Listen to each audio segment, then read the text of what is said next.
Hey there, how you going? So I thought again I'll just make a quick little video. It's a little bit easier to cover questions that are a bit more specific. However, I think if we want to really get to the bottom of if this is for you, we should just jump on a call because it's much easier to go over questions such as this in real time with you. So if you think of something else to ask as we're actually discussing it, we're able to just go ahead and address those concerns uh, in real time. So let's have a look what you've asked. Where are we? Here. Okay, so how does one stand out and make any money if a number of people are selling the same public domain books? So I've actually made a video that goes into deep detail on this subject, which I will link inside the chat here after this video.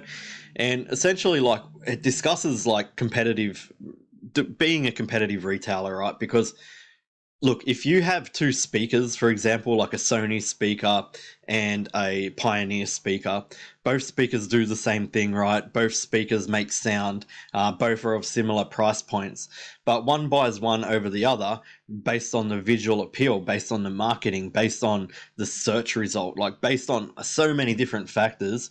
A person will buy one over the other. And it's the same thing with books. It's no different, right? So we've been able to really hone in on our customer buying journey, and we ensure that on every aspect of that customer buying journey we're giving that customer precisely what they want. So when they come in and they first put in the keywords, we're there, right? So we jump in front of them first. When they scroll through, they're consistently looking for a visual cue, something that's going to pop out at them. That's our covers, right? Which we make beautifully, by the way. The next thing is they will click on that cover and they'll go in and they'll have a look at our descriptions, perfectly written, in order to get that customer to take action and purchase that book. So we have a massive competitive advantage over our competition that's currently out there. And we don't compete against each other, because the way that I teach to do this, and it's the best strategy, is to really look at your own sales data. So we publish a pool of books into the market that makes sales, right, initially. And then we'll look at those sales and we'll determine where our sales are coming from. And then we're able to run split tests based off these sales to discover why we're making sales on that book. Is it the genre? Is it the author? Is it the cover elements that we've done? Is it the colors? What is it that's making sales? And then we will branch off into that genre. For example, if you're a student who's making sales in the love story genre, because we can publish into any genre we want, right? Any niche. There's just millions of them available to us. And you're making sales in that love story genre, well, then you're going to branch off into that love story genre. You're going to publish more love stories. You're going to publish more from that author specifically.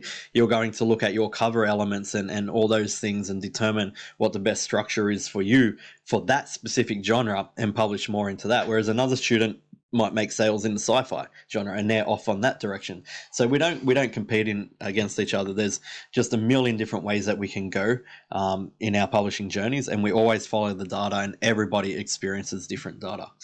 So again, I will post the video link where I discuss this in more detail, but essentially that's how we overcome those obstacles.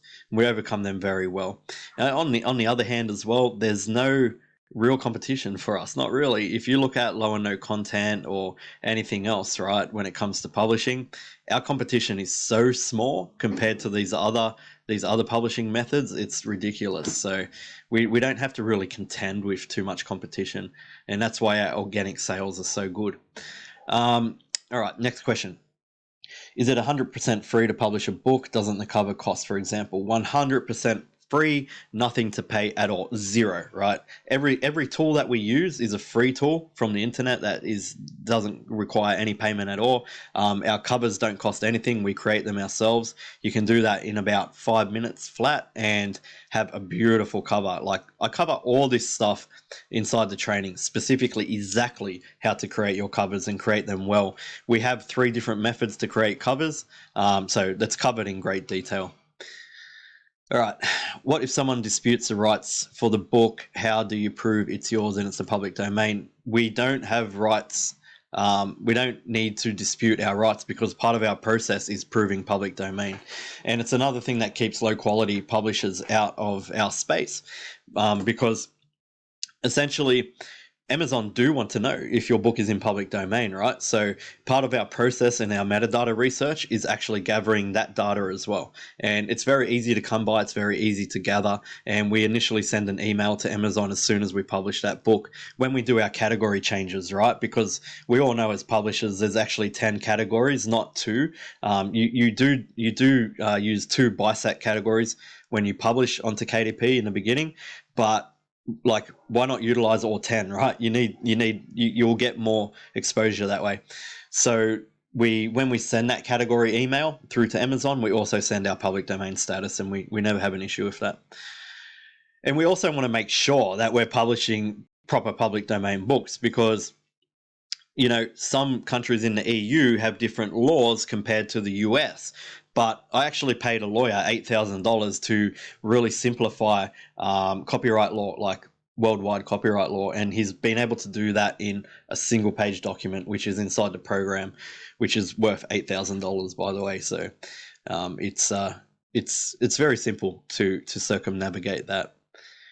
Okay, what else do we have here? Number 4. If I make a KDP account, and if I make an account on KDP, which is for public domain books, can I make another account for ghostwritten books? I would prefer to keep them separate, as it looks funny to have them together. Yeah, you could, absolutely. I actually do teach in a program how to create separate accounts within policy, but I don't think it would be really necessary, to be honest, because if you're using ghostwritten books, you're going to have a pen name, right? And the only place anyone's ever going to see your books all together in one place is on your author page. Now, when it comes to public domain, those books won't display on your author page at all, so it will never look funny. No one will ever see them together at any point in time at all, because we actually publish under the original author's name, not a pen name, nothing like that. They're not our books. We didn't write them.